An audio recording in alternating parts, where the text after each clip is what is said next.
Hi, in this video, I'm going to go through the OCR A-level chemistry paper. This is the 2019 paper, paper 2, and this is the second half of the paper. I did the first half in an earlier video. Okay, so we're starting off here with question 18, right, about esters. The structure of ester A. What's the name of ester A? Well, if we look here, we have got, there's the this is the alcohol it's formed from, and there's 2 carbons in that. So that's ethanol. And we look at the carboxylic acid it's been formed from. Well, we have got 1, 2, 3 there. So it's propanoic acid. But we've also got a bromine stuck on that, so that's 3 propanoic acid. So we form the ester from those. What is it called? It's called ethyl. Yeah. Ethyl from the alcohol part of the name. Ethyl 3-bromo-propanoate. That's the name of that ester. Okay. Right, okay. In the boxes, draw the organic products for the reaction of the functional groups in ester A, shown below. Right, okay. So let's look at the top one here. We are going to treat the ester with acid here, so H+. So we're going to get acid hydrolysis. We're going to split the ester into its constituent alcohol and carboxylic acid. So the alcohol is going to be ethanol. I'll draw it back to front like that. And the carboxylic acid is going to be CH2Br, CH2COOH,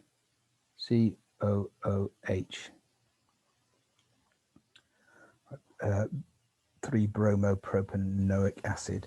Right, now if you do this here is now with excess hydroxide, you get alkaline hydrolysis, so you get more or less the same thing. You get the same carboxylic acid, of course.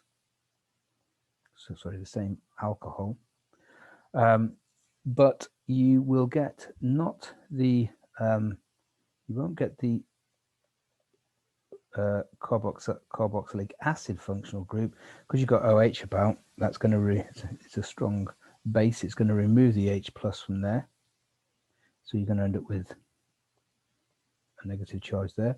And also because this carbon has got a bromine in it, okay, you've got a partial positive charge on that carbon. The OH- is going to act as a nucleophile, and it's going to replace the bromine with an OH. So the product you're going to get there, I'll probably draw it out in full, this one, you get the alcohol group on the end of the molecule now instead of the bromine. CH2 that's unchanged, and the carboxylic acid is it's the carboxylate ion you get because you've got OH-. So they're the products there. Okay. Now we're going to talk about the NMR spectra, the proton NMR spectra of the ester. Okay, so you've got 4 different proton environments there. Let's look at the chemical shifts you're going to get. Right, let's start off in number 4. Now, number 4 is a long way from any electronegative group, so that's going to be a low ppm of about 1. Put 1 there. You can put a range in there. You could put 0.5 to 1.5. I think if you look in the mark scheme, they're quite happy with just the single value though. Number 3, now this is next to an oxygen here, so that means it's going to be between 3 and 4. Okay, it's going to be, it's that one there, so let's call that 3.8. that's within range. Number 2, well, you've got hydrogens on a carbon next to a carbonyl. That means it's like those ones there. They're somewhere between 2 and 3. Let's call that 2.5 for number 2. And finally, you've got these ones which are next to bromine. They're also going to be about 2.5. Right, the splitting pattern. Okay, so let's look at number 4. We'll look at the carbon next door to number 4, how many protons are on that? You've got 2. It's the n+1 rule, remember. So 2 + 1 makes 3. You're going to get a triplet for number 4. For number 3, well, that is here, those hydrogens are on next to this carbon with 3, n+1. That's going to give us a quartet. Right, number 2, if you look, well, it's got the carbon next door to it. It's got 2 hydrogens on that one. And there's none on that one. So 2 + 1, that's a triplet as well. And number 1 is also going to be a triplet because that number 1 is next door to that CH2 carbon with 2 hydrogens on it. So that's a triplet. Okay. Right, compound B is a structural isomer of ester A. Right, now let's just write down the empirical formula or the molecular formula of ester A. Well, it is, let me think, it is C, it's going to be C5, there's 5 carbons there, sorry, 4 carbons, no, 5 carbons. If you count that up, it's C5, H11, sorry, H9, BrO2. Okay. Right, compound B reacts with aqueous sodium carbonate. Okay, so that tells us that compound B is a carboxylic acid. It contains a carboxylic acid group in it. And it's got 4 peaks in its carbon-13 spectrum. So that means it must have only 4 different carbon environments. Okay, so let's just think, if you think the most obvious thing you can think of, let's have a straight, you can see that this is not going to work if it's some kind of we've got 5 carbons there. That's not going to work because you can see that all of those carbons, each one has a slightly different environment. That would give you 5 peaks. So how are we going to sort of get something with only 4 peaks? Well, we're going to have 2 carbons in an equivalent position. So let's say we've got 2 carbons which are methyl. So let's have that as a CH3 there. And this one is obviously a CH3. I'll just draw it differently. This is a CH3.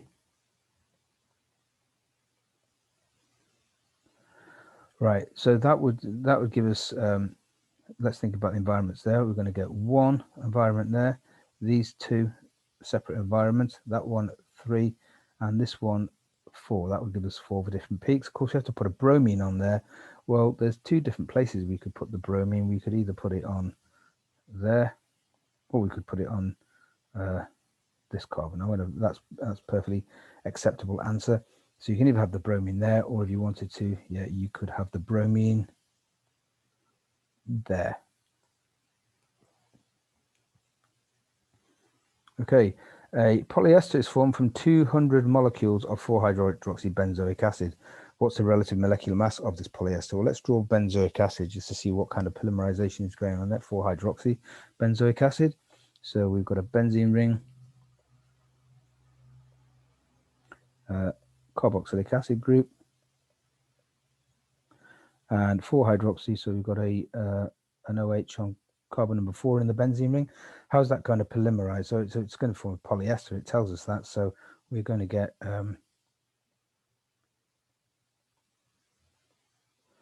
this happening. You're going to lose water there, okay, to form the polyester. Right, so what's going to be the mass of that? Well, what's the MR of 4-hydroxybenzoic acid? The MR of that one is equal to, if you work it out, it is equal to 138, okay? So we've got 200 of these, so it's going to be 2 times 138. But every time you form an ester linkage, we're going to lose water, H2O, which is 18. Now, if you've got 200, you're going to form only 199 ester linkage. So that's going to be minus 199 times 18. And that works out to be 24,018. Okay, so that is the MR of the polyester. It's important not to forget that, don't just multiply it by 200 because you're losing a water molecule every time you form one ester linkage. The other tricky bit there is it's 200 long, but you're only going to have 199 ester linkages. Right. A student intends to synthesize ester C. Okay. Right. A two-stage synthesis to make this thing from 2-methyl propanol. Okay. So let's draw 2-methyl propanol. And I'll draw the arrow backwards like that. Okay. So we've got to make that from 2-methyl propanol. And that's 2-methyl propanol. So you can probably see that before we can do the two-stage synthesis, what we've got to do is we've got to convert that aldehyde group into, going to oxidize it to turn it into a carboxylic acid first of all. That's our first stage.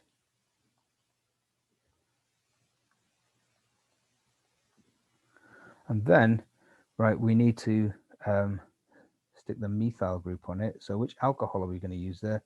We're going to have to use methanol. Okay, so I'll draw methanol there. So that, okay, so that's the scheme we're going to use. Now this is a 6-mark question. I'll do the percentage yield bit at the end. Let's just do the non-quantitative stuff first of all. Okay, so what are we going to do then? So we need to write down the first step. You need to oxidize the aldehyde. How do you do that? You need potassium dichromate, acidified with sulfuric acid, and you've got to heat with reflux so that you don't evaporate it all. Now, once you've got your carboxylic acid, that will give you the carboxylic acid.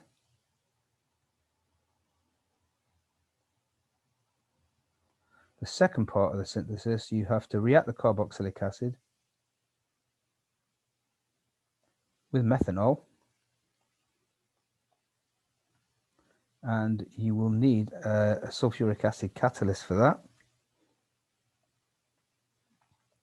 and you'll have to heat that under reflux also. Right, so that is all of the non-quantitative part of it. Now let's do the quantitative bit. Right, it says here that we want to make 12.75 grams of ester C from the methyl. So let's work out the MR of the ester. MR of the ester, well, we can see the molecular formula of the ester is 1, 2, 3, 4, 5, C5. There's one double bond in it, so it's going to be H10. It's going to be not 2N plus 2, it's just 2N. And we've got 2 oxygens, O2.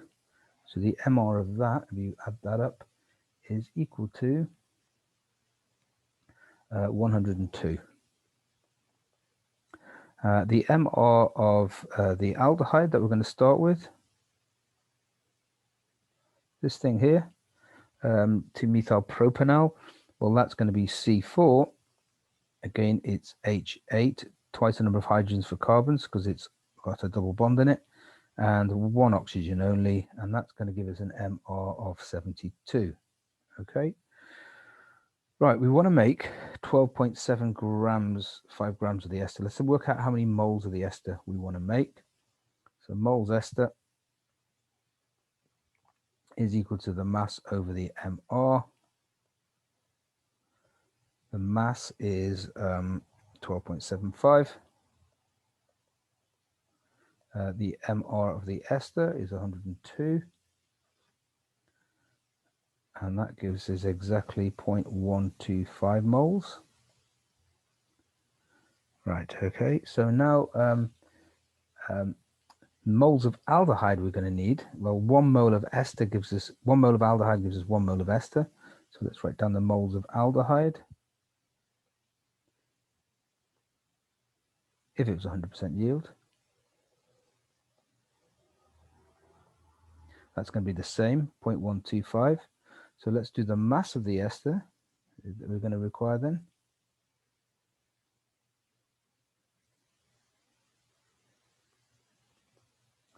The mass of the ester is going to be to the moles multiplied by the MR, which is equal to 0.125 multiplied by the MR of the ester was 100 of the, sorry, the mass of the aldehyde, not the ester.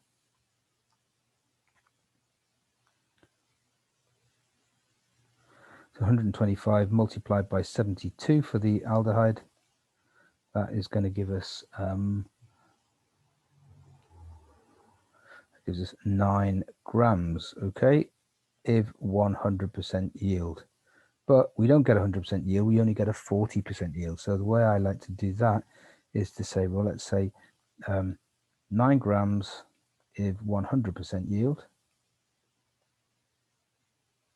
So therefore, if it's a 1% yield, we're going to need 9 multiplied by 100. That's 900 grams. But it's not, we don't get that, we get a 40% yield. So it's only, we need to divide that by 40.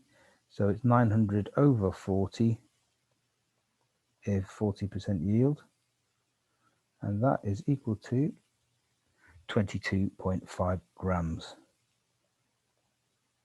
So that is the mass of the aldehyde. That's the quantitative part of the question. That's the mass of the aldehyde that we're going to need. Okay.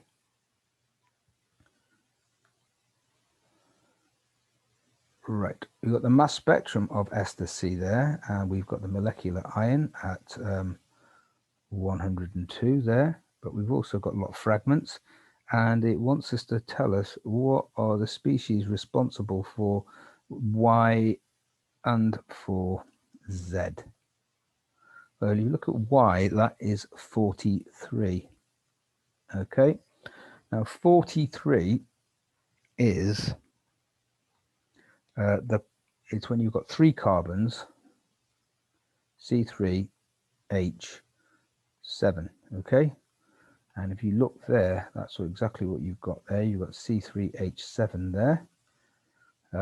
So that is most likely to be what causes that one. But we need to show that it's an ion, so we need to draw that really. So Y, I'm going to draw it down here.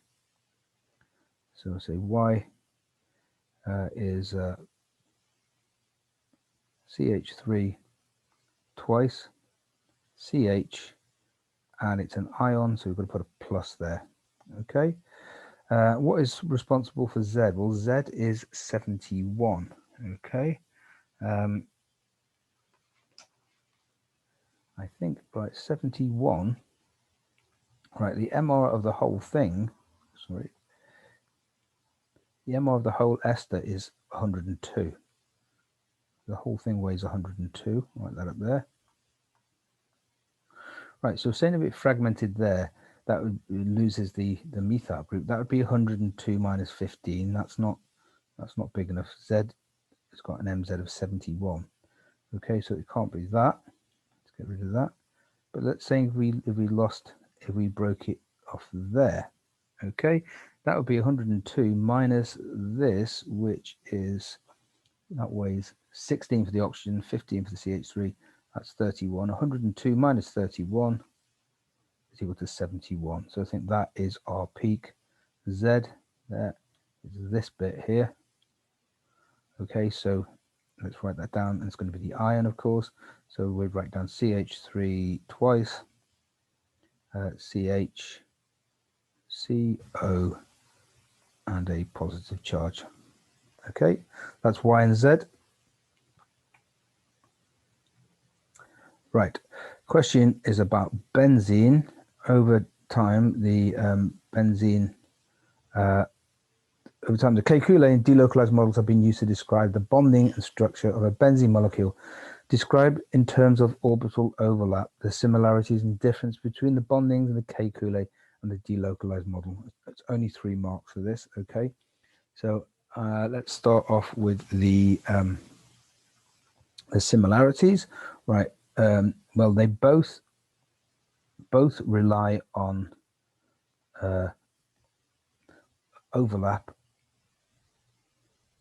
of the p orbitals, unhybridized p electrons on the carbons. Okay, so in the Kekulé structure,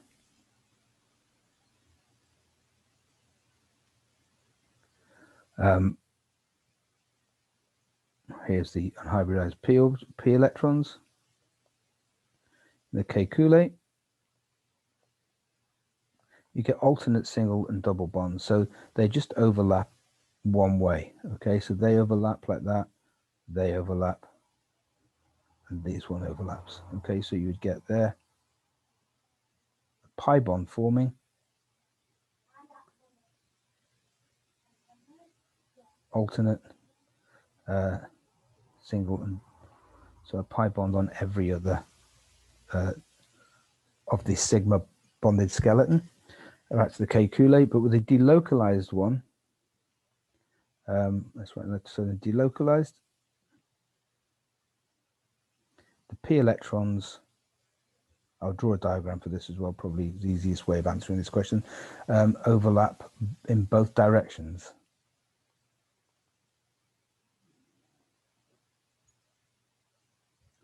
So draw an arrow there. So what happens is you get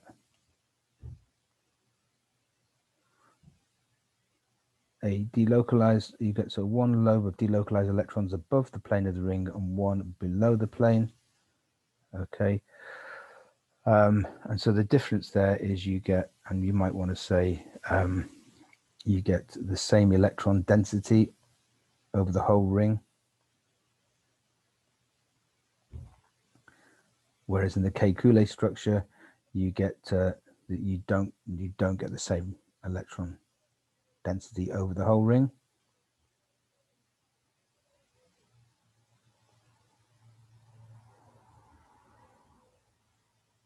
Okay, that should be enough for 3 marks. Right. Experimental evidence led to the general acceptance of the delocalized model over the Kekulé model. Describe 2 pieces of evidence to support the delocalized model of benzene. Okay, first of all, let's talk about bond lengths. Okay, in the Kekulé structure, you would expect to have alternate short and long bonds because you've got alternate single and double. But in the delocalized, all the bond lengths are the same. All the carbon-carbon bond lengths are the same.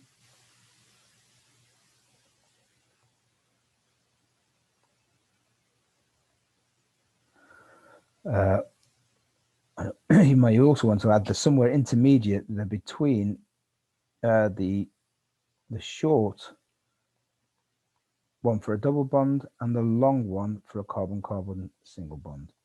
Okay, so that's one piece of evidence there. Another piece of evidence, I would say, probably the most obvious thing to go for is the enthalpy of hydration. So not hydration, hydrogenation. Okay, so delta H of hydrogenation. If you react benzene with 1 mole of benzene with 3 moles of hydrogen to form cyclohexane, you don't get the same amount of energy. You do not get 3 times the energy for if you reacted cyclohexene. Okay, you don't get that. You get less energy. It's less exothermic than you'd expect.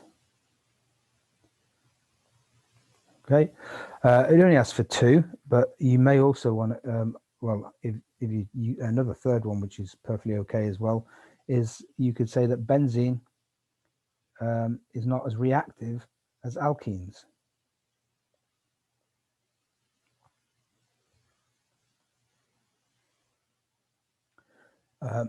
It doesn't undergo, for give a concrete example of that, you don't get any electrophilic addition with bromine. With alkenes, you do. With delocalized electrons in benzene, that doesn't occur. Benzene, you may want to add, benzene, you don't get electric addition with bromine, but you do get electrophilic substitution with bromine, but you need a catalyst for that. You need a halogen carrier.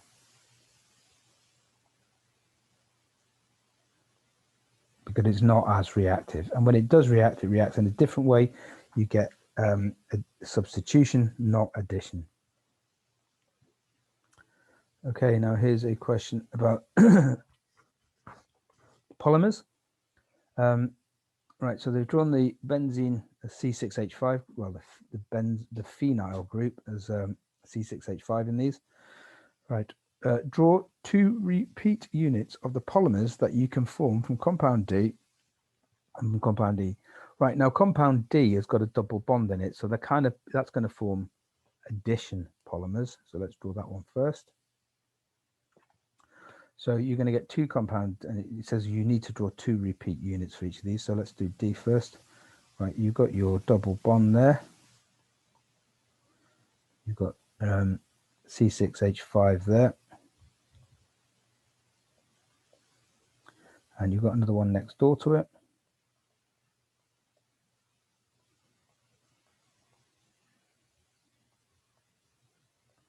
Okay, how does polymerization take place? Well, you break the double bond. Break that one as well. You form a new single bond. Okay, and that diagram shows you 2 repeating units, okay, of that polymer. Right. Compound E, a bit more difficult. Compound E, well, how does that polymerize? Well, you've got a carboxylic acid group on that end and an amine group on that end. So you may the possibility of forming a polyamide there. So let's just show how that forms. Okay, so I'll draw that down. We've got to draw 2 repeating units. So I've got right.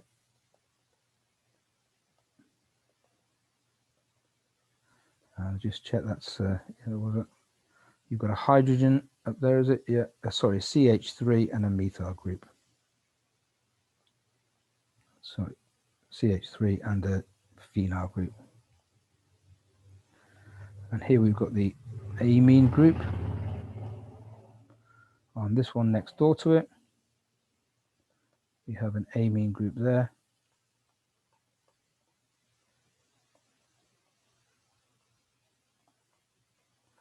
And we've got the carboxylic acid there. Okay, how does a polymer form? Well, we're going to lose that there. We're going to lose water. Okay, so let's rub that out. And we've now got an amide linkage there. I've got to show 2 repeating units, so I'm going to just have to get rid of that carboxylic acid there and show it's carrying on in the polymer chain. So draw dotted lines there. And likewise at the other end, I've got to get rid of that hydrogen and draw dotted lines here to show how that goes. Okay, so they are the two polymers. Now the next question is what kind of polymers are they? State the kind of polymer formed D and E. Well, D is an addition polymer. And E, sorry, this one here is a condensation polymer.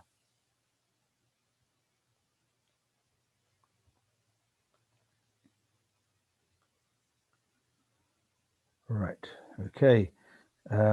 Right, this is about synthesis. In the synthesis of compounds DNA, benzene is first reacted with ethanoyl chloride here to form phenyl ethanone, this compound, okay. The reaction takes place in the presence of aluminium chloride, which acts as a catalyst. And the mechanism for the reaction, ethanoyl chloride first reacts with aluminium chloride to form this cation, which is the electrophile. This behaves as the electrophile then. Okay, complete the mechanism for the reaction. It's asking us, and then it says include equations to show the role of aluminium chloride catalyst, relevant curly arrows, and the structure of the intermediate. Okay, so formation of the electrophile then. We need an equation for that. So we get CH3 COCl plus aluminium chloride. Okay, so we form the positively charged ion, which is the electrophile, and a chlorine with an extra electron gets transferred to aluminium chloride, so we end up with the AlCl4- ion as well. Okay, so that's the first part of it. Now we need to show how the mechanism for how the electrophile reacts with the benzene ring. Okay, so the first thing we need to draw is a pair of electrons coming from the benzene ring onto that carbon. Okay, so you draw it from the ring onto the carbon. There's actually 3 pairs of electrons in the delocalized system. Just one of them comes out here. I'll draw the intermediate just to the side here. So we're now, we've got this intermediate. The carbon is forming a covalent bond to the benzene ring. Now the delocalized ring has been broken partly, okay, the delocalized system. So we're going to draw that like that. And of course there must be a positive charge somewhere on that, and it's the positive charge is kind of shared over the benzene ring. Okay, now it's usual also, even though there's a hydrogen every carbon, it's usual to show 1 hydrogen there on that carbon there. And the final step in that mechanism for the intermediate to form the product here is, drawing a different color. A pair of electrons in the hydrogen carbon bond here goes back into the delocalized system to reform it, and we end up with the product, and we have a hydrogen ion release there. Now we need to show how the aluminium chloride catalyst is regenerated. So we don't forget we formed AlCl4 in the generation of the electrophile. That reacts with this H plus here to form AlCl3 and HCl. Right, 5 marks for all of that. But it is more or less a matter of fairly straightforward recall. Okay.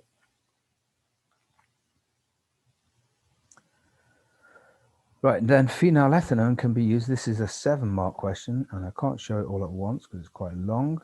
We complete the flowchart for the synthesis of compounds D and D from phenylethanone. Right, let's have a look at this first bit here. So we've got sodium borohydride. Which part of the molecule does that react with? Well, it reacts with the carbonyl group. Of course, it reduces it to an alcohol. It'll be a secondary alcohol. Okay, so let's draw that. So you get, I'll draw it to the side. You get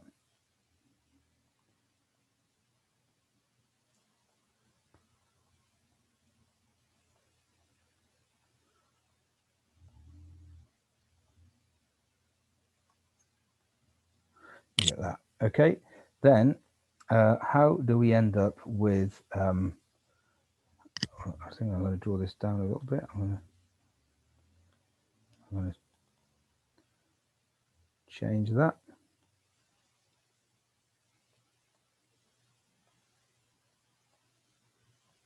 Right, we've somehow got to turn that into this compound D. So we formed a double bond from an alcohol. So how would you do that? Well, you're going to remove that H and that OH to form the double bond. So it's dehydration. And you probably remember what you need to do there is you need to conc sulfuric acid.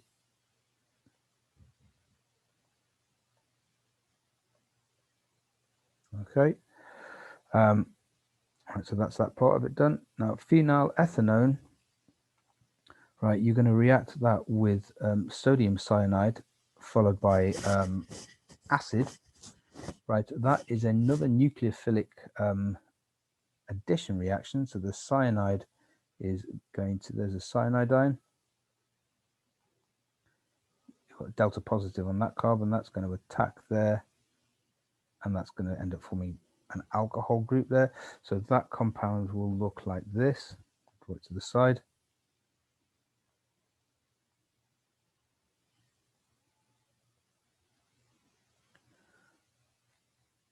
So we've got an OH there, we've got a cyanide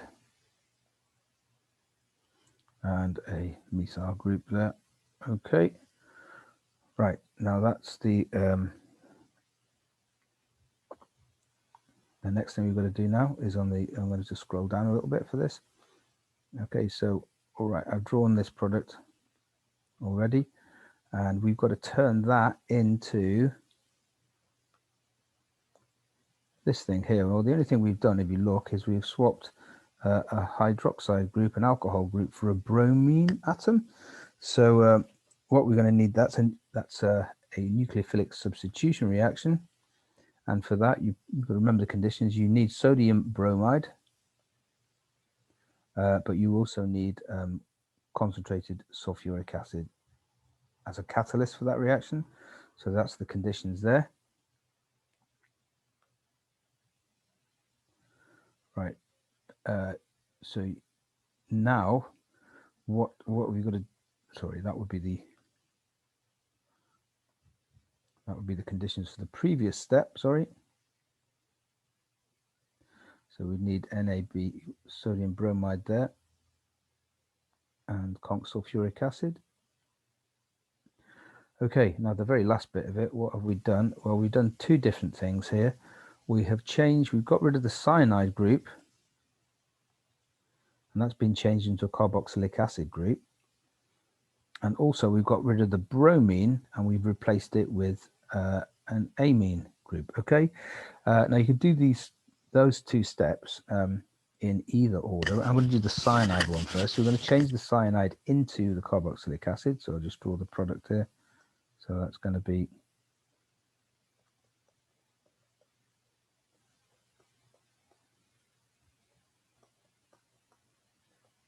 right. And if that's just hydrolysis to do that, so you would need hydrochloric acid in aqueous solution, and you'd heat it to carry out that step.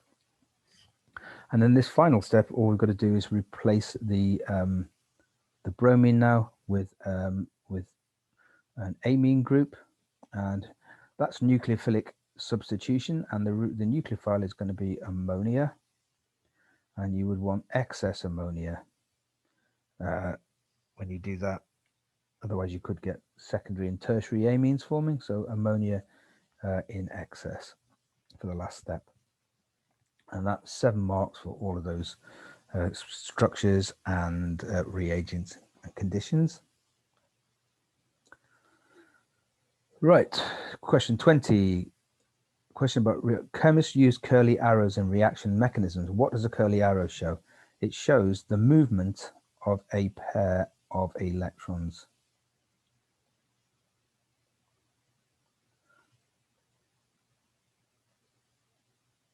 Whether that be a lone pair or a bonding pair.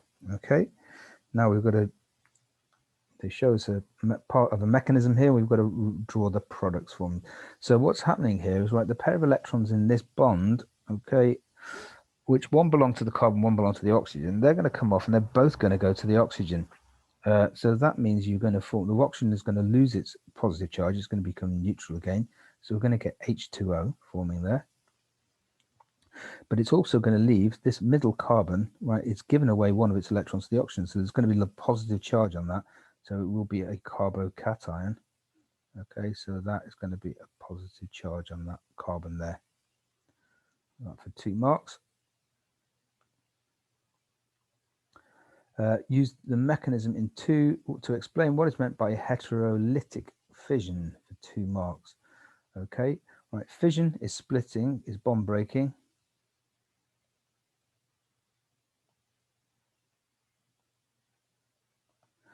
Hetero means you get 2 different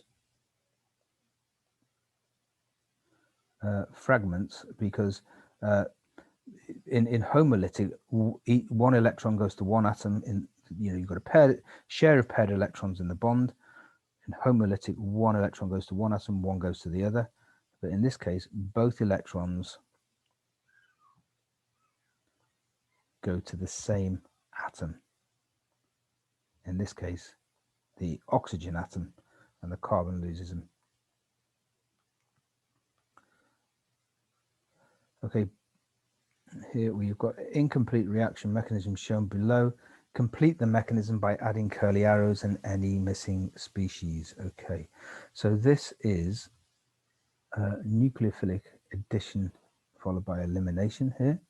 So we've got a delta positive on that carbon. Doesn't ask us to draw that, but that means that the nucleophile is going to attack it. So that pair of electrons from the OH, the lone pair there, goes onto the carbon. That means the carbon's forming too many bonds, so the pi bond has got to break. So we draw a curly arrow from the pi bond to the oxygen, and so we've got a negative charge on it. And in the next step, we reformed the double bond there. So this lone pair of electrons go to reform the pi bond, and we break this bond between the carbon and the chlorine. The pair of electrons both go onto the chlorine to form Cl minus. So we need to put that there.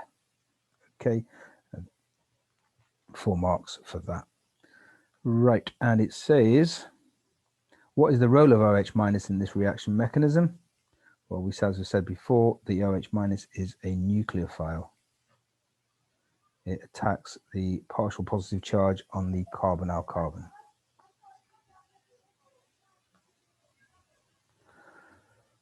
Right. Analysis of an unknown organic compound produced the following results. Okay. Right. And then it gives us the NMR and it gives us the infrared. We've got to work out what the compound is. It's a 6-mark question. But first of all, we're just going to work out before I show you the spectra, I'm going to work out the empirical formula and the molecular formula. Let's do the empirical formula, of course, the simplest ratio. So we say, right, we've got our percentages here. So we say in 100 grams, we've got 73.17 of carbon, 7.32 of hydrogen, and 19.51 of oxygen grams. Okay. Now we need to convert those grams into moles. Okay. So moles, we're going to divide by the atomic mass, by the AR. Moles is equal to mass over the AR. So we do 73.17 over 12 for carbon, 7.32 over 1 for hydrogen, 19.51 over 16 for oxygen. That works out to be 6.975, 7.32 of course, and 1.219. Now the next thing we need to do is divide by the smallest number to simplify the ratio. The smallest number we've got is 1.21. So that one over 1.219, that is equal to more or less exactly 5. That over 1.219 is equal to more or less exactly 6. And that is, of course, going to be 1. Okay, so the empirical formula is C5H6O. Now the molecular ion peak, which will give us the MR, is 164. Now it can't be that, because if that was also the molecular formula, the MR for that would be only 5 times 12 plus 6 plus 6. That would be 82, which is exactly half 164. So we know that the molecular formula must be double that. The molecular formula is C10H12O2. Okay, so now we can have a look at the spectra and try and work out what the structure of that molecule is. Okay, so we've got C10H12O2. Now, what I would do first of all is just think about the carbon to hydrogen ratio there. Right, if it was saturated, it'd be C10H22. So there's a lot of unsaturation in that molecule, and it's also more than 6 carbons big. And now whenever you get that degree of, I think we can be pretty sure there that we have got a benzene ring in that molecule, a phenyl group. That will give us, it's equivalent of having 3 double bonds. And of course we lose more hydrogens because it's forming a ring. So it's like you lose 4 lots of hydrogen there. Okay, so it's almost certainly got a benzene ring in it. Now let's look at the infrared spectrum, and hopefully, without even looking at the chart here, you should be able to tell this bit here is extremely characteristic of a carboxylic acid. Okay, that is that shape, and that's due to the OH of the carboxylic acid. You get this 2,500 broad, and it's so broad it tends to swallow up the CH bond, which it hasn't got there. The CH bond is, due to around about here. Just to confirm that as well, we've also got this deep peak here at about 1700, which is very characteristic of a carbonyl, which of course a carboxylic acid has. So we've got the OH for carboxylic acid, and we've got that. So I think we can be pretty certain that this molecule contains a carboxylic acid group, and as I say, I'm pretty sure it's got a benzene ring in it as well, from the level of unsaturation. So we've got a few other, so that's 7 of our 10 carbons accounted for. There are some more. Okay, now let's have a look at the 1H NMR. Now this is in D2O, which of course means that we are not going to see the signal. D2O will make that signal from that proton disappear. We should be about ppm 12, but we're not going to see that. Okay, and this is just to remind ourselves, we've got it's C10H12O2. So that means we should have 12 protons, but you can see we've only got 11 because we've lost that. So look, we've got 4. It's the integrated trace, 4 plus 1 plus 3 plus 3. That gives us 11 hydrogens. Okay. Right. Right, we've got to try and work out what that structure is. Okay.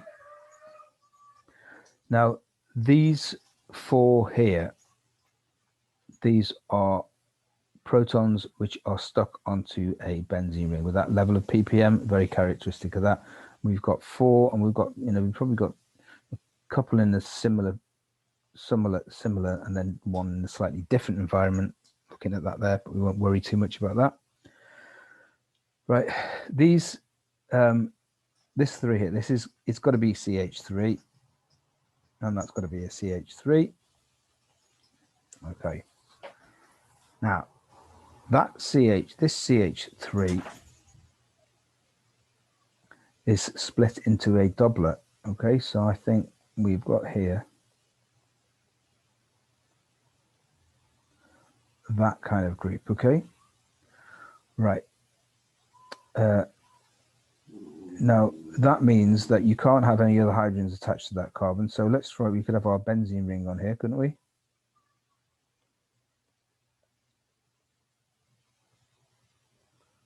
Okay, and we've also got a carboxylic acid group, so let's put that there.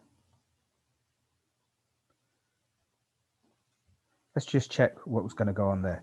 Right, these carbons here, sorry, these hydrogens here, that is going to give us, we'll look at the carbon next door. That one has got 1 hydrogen attached. That's going to be a doublet. And it would be about a ppm of about 1 because it's not attached yet. And when it is about 1, it's 1.5. So that looks good.